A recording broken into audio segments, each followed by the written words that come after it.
Ba, la, ba, ba, ba, ba, la, lo.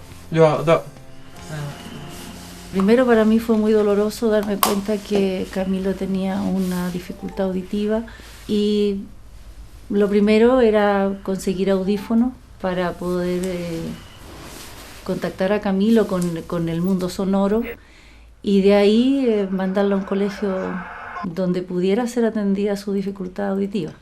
Bueno, para eso tuve que trasladarme a la ciudad y buscar los medios para trasladarlo. Incluso en ese tiempo yo comencé a trabajar y lo llevaba al colegio, lo iba a buscar para que él pudiera tener la posibilidad de comunicarse y a la vez desenvolverse por sí solo. Terminó la básica en una escuela para sordos, siguió estudiando enseñanza media en la nocturna y posteriormente estudió un título técnico en un instituto.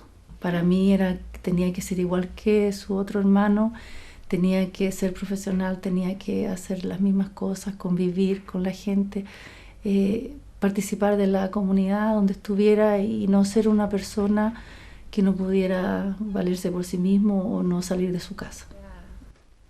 Diosito Santo le la pone a uno con una misión y bueno, quiere decir que algo bien lo hice.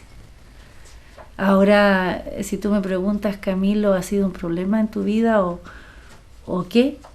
Camilo fue uno de los regalos más maravillosos que Dios me dio.